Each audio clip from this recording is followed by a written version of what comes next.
Hola, ¿qué tal? Soy el pastor Eduardo Lara de la Iglesia Nueva Esperanza aquí en Creswell, Oregon, y me gustaría invitarte a tener un tiempo especial de adoración, tiempo para conectarte con Dios.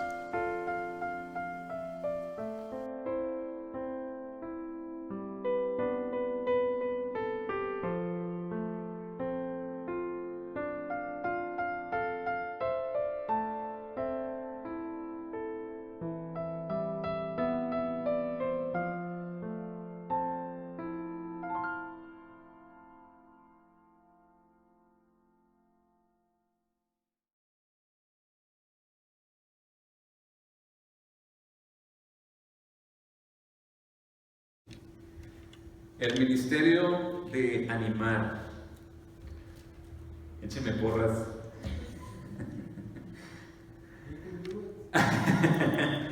¿A quién no le gusta recibir porras? Es decir, que te animen, que te vitoreen, que te digan, tú puedes, you can do it. Que te acompañen cuando más lo necesitas y te reafirmen, te validen, te den valor. Yo estaba viendo esto en los deportes. Aún ahí podemos ver la influencia que tiene el apoyo aún hasta se toma en cuenta en las reglas en los deportes profesionales. Por ejemplo, en el soccer, en el fútbol profesional, cuando son los juegos de eliminatoria, no es lo mismo jugar en casa que jugar de visitante. Un gol que anotes en casa no vale lo mismo que un gol que anotas de visitante. Vale más de visitante. Es mucho más difícil vencer a tu contrincante cuando está jugando en su casa, porque hay un apoyo local, porque hay gente, el estadio está lleno animando a su equipo y tú eres el visitante. No es lo mismo. El equipo local animado tiene mucho más poder. Animar hace una gran diferencia en la vida de una persona. Por eso el trabajo de animar es importante, tan importante que Jesús y el Espíritu Santo son conocidos como los animadores, los paracletos. Es la palabra que se usa en el griego original, que es una palabra que significa animar, literalmente estar a tu lado y hablarte, ayudarte, consolarte, abogar por ti. Jesús le dijo ahí en Juan, dijo, si ustedes me aman, obedecerán mis mandamientos, y yo le pediré al Padre y Él les dará otro consolador para que los acompañe siempre, el Espíritu de verdad, a quien el mundo no puede aceptar porque no lo ve ni lo conoce, pero ustedes sí lo conocen porque vive con ustedes y estará en ustedes. Esa palabra consolador que usa Jesús para referirse al Espíritu Santo es paracletos. Y paracletos en griego lo usaban para llamar a un abogado defensor, alguien que está a tu lado defendiéndote, que te anima, te reconforta, te consuela, te guía a la verdad, te guía a lo bueno, ve lo mejor para ti. Bueno, y ese es el sustantivo, ¿verdad? Para todos los que están ahí en gramática. El sustantivo es la persona, el objeto, pero también esta palabra consolador se puede usar como un verbo, o sea, como una acción. Entonces, el consolador, el verbo sería consolar, y eso significa animar, defender, reconfortar, guiar. Y eso era lo que Pablo hacía, él paracleteaba. Esa es la palabra que usa la Biblia para cuando Pablo dice voy a ir a visitar a las iglesias. Él no solo se quedaba en compartir el Evangelio, sino que animaba a los creyentes, seguía visitando a las iglesias para que creciera su fe, porque necesitan ánimo para crecer. Y ustedes se acuerdan, después del primer viaje misionero donde él va, comparte el Evangelio con Bernabé, ya después regresa a la iglesia que lo envió en Antioquía, y fíjense lo que dice. Algún tiempo después, Pablo le dijo a Bernabé, volvamos a visitar a los creyentes en todas las ciudades en donde hemos anunciado la palabra del Señor y veamos cómo están. Pablo era un buen animador, un buen consolador, y no solo lo hizo una vez, ahora en este tercer viaje misionero ya vemos que Pablo también estaba animando a la iglesia. Nos quedamos en nuestro estudio de los inicios del cristianismo, como en Efeso hubo un gran alboroto por Demetrio, que quería seguir vendiendo estatuas y estaba viendo al cristianismo como un peligro para su bolsillo y para las creencias de la gente. Entonces, cuando cesó el alboroto, dice allí en Hechos 20, Pablo mandó llamar a los discípulos y después de animarlos, se despidió y salió rumbo a Macedonia. Recorrió aquellas regiones alentando a los creyentes en muchas ocasiones y por fin llegó a Grecia, donde se quedó 3 meses. Como los judíos trataban un atentado contra él, cuando estaba a punto de embarcarse para Siria, es decir, para ir de regreso a Antioquía, decidió regresar por Macedonia. Antes de irse Pablo de Éfeso, donde ya había estado, empieza alentando a los creyentes en muchas ocasiones. Animar requiere trabajo, requiere tiempo, requiere esfuerzo y no solo se hace una sola vez, sino en muchas ocasiones Pablo animaba a los creyentes. Y qué padre es que te echen porras, especialmente cuando cometemos errores, cuando nos achicopalamos por los golpes de la vida, por las tormentas, que alguien te diga: tú puedes, Dios está contigo. Qué bonito es escuchar eso y saber que uno no está solo, que nos recuerden el amor de Dios y el poder de Dios. Qué bonito es recibirlo y qué importante es hacerlo también a los demás, estar conectados, estar al pendiente unos de los otros y estar presentes. ¿Cómo vas?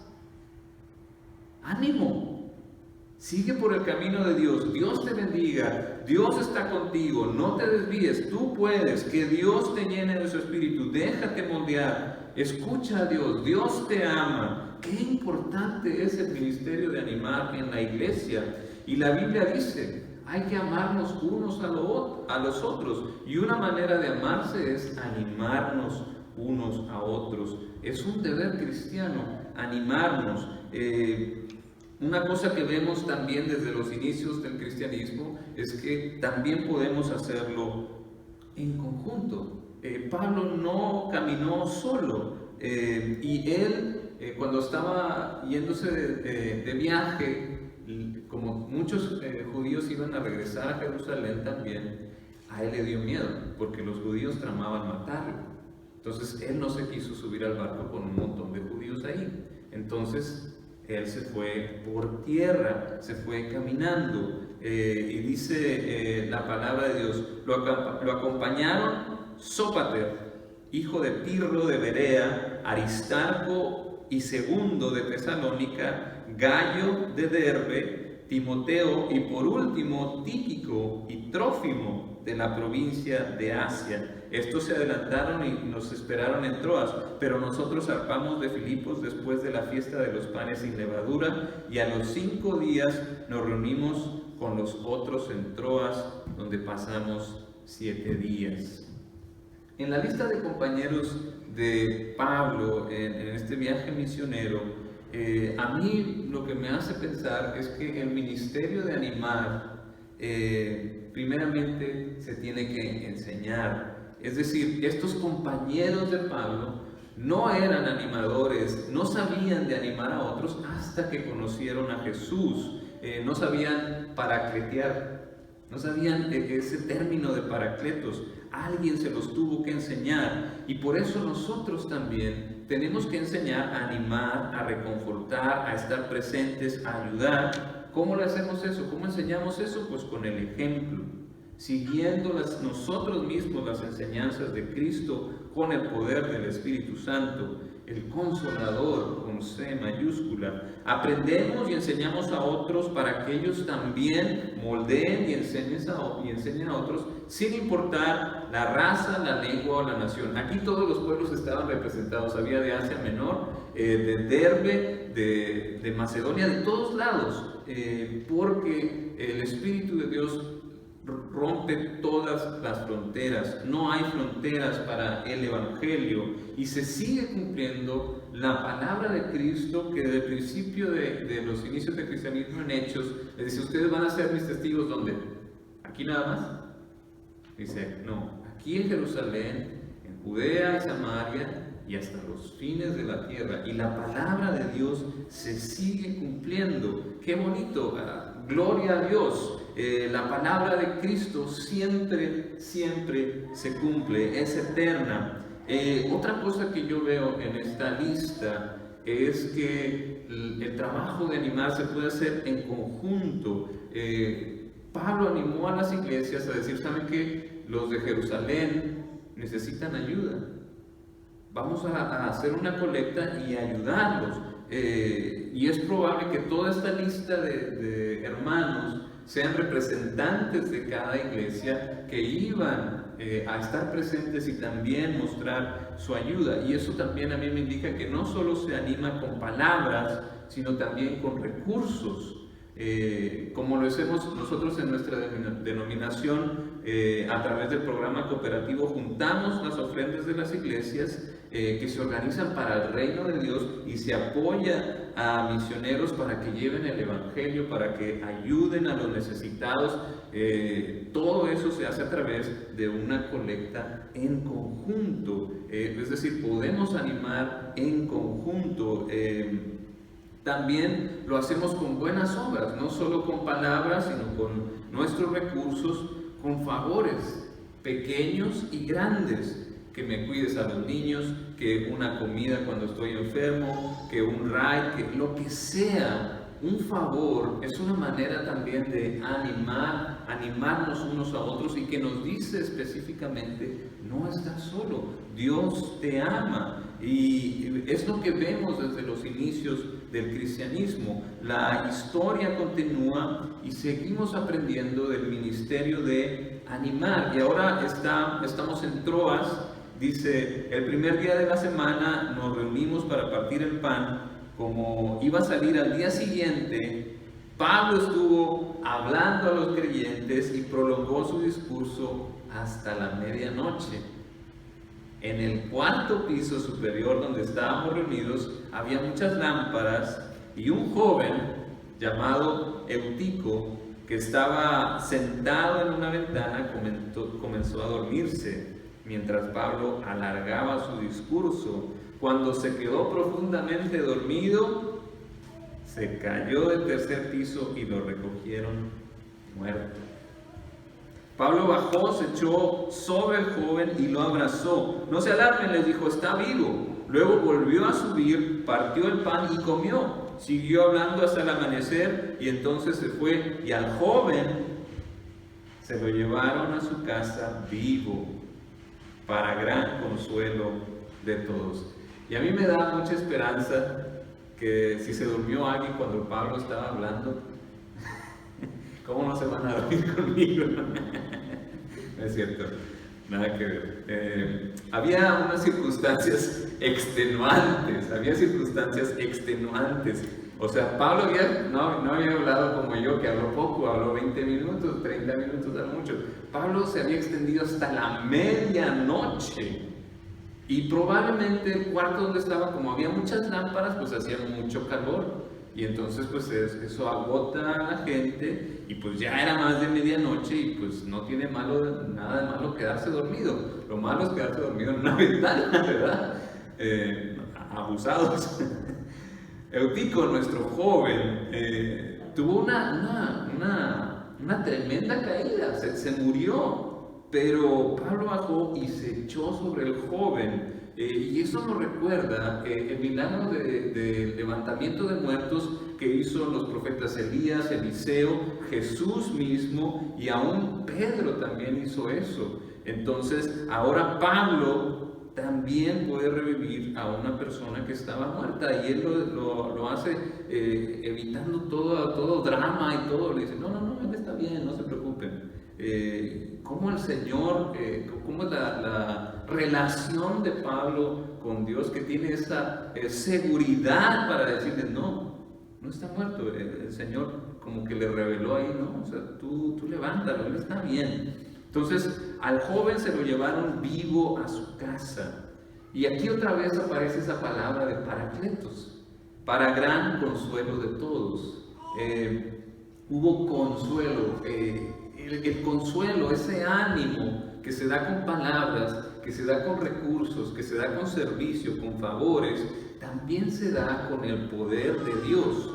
Uno de los signos del reino de Dios es que pasan cosas sobrenaturales, que pasan cosas que solo Dios puede hacer, que a veces pensamos que es imposible, por el poder de Dios pueden pasar.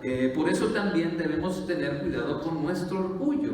No se trata de nosotros, se trata de Dios, se trata de su Espíritu. Siempre la gloria es para Dios. Él es que con su gracia nos permite participar y nos invita a participar en este ministerio de animar a otros. No es que yo sea muy bueno, es que Dios ya me invitó a hacerlo.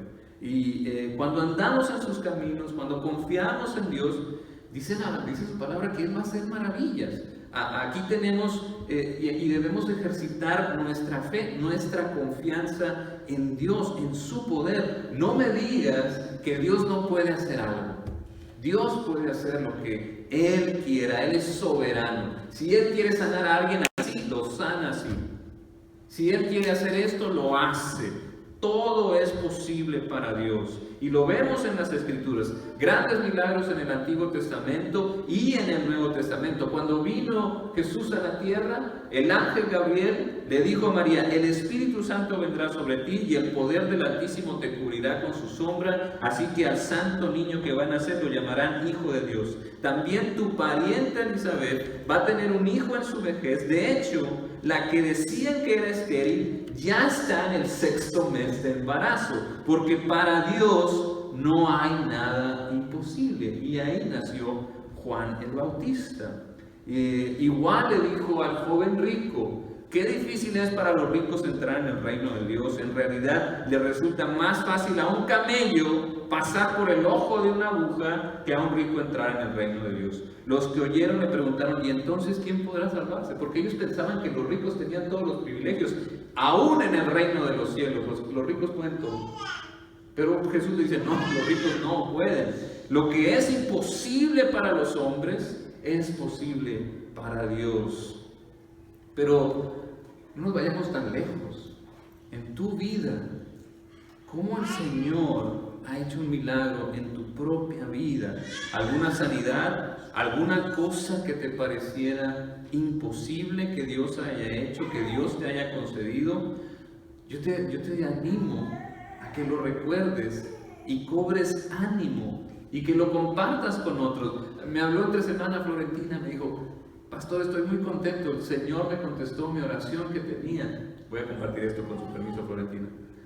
Me dijo: todo lo que yo quería que el Señor dijera a través del doctor, me lo dijo.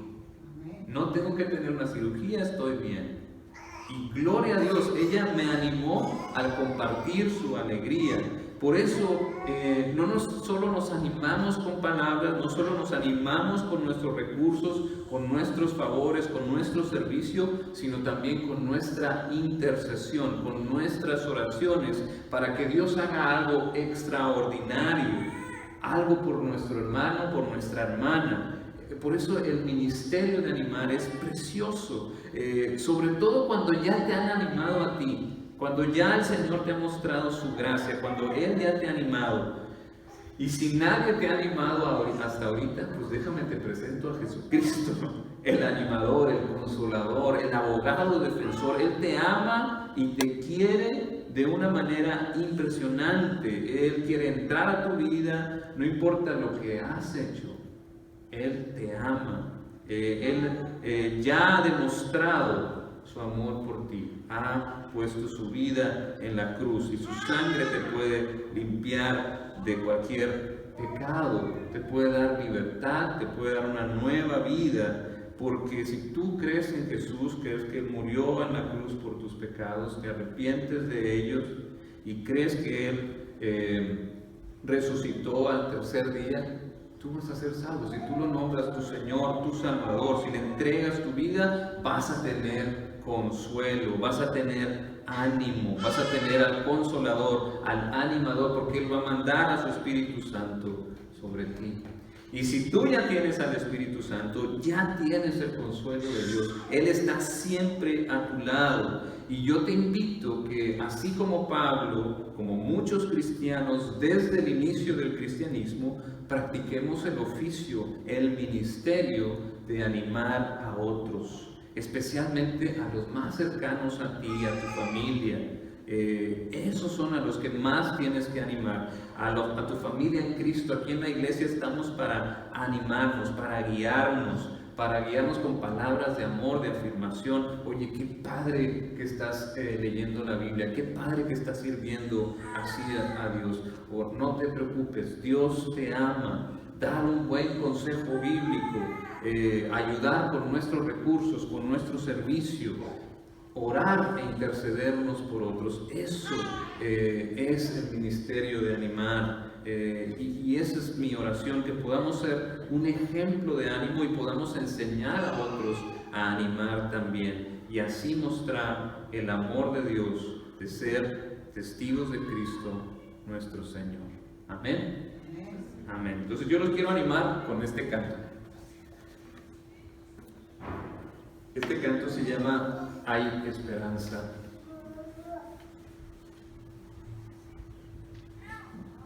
Y a mí me llena de esperanza que cuando pienso lo que piensa Dios de mí, Dios tiene pensamientos de esperanza y de paz hacia mí. Amén. Y para todos nosotros. Mis pensamientos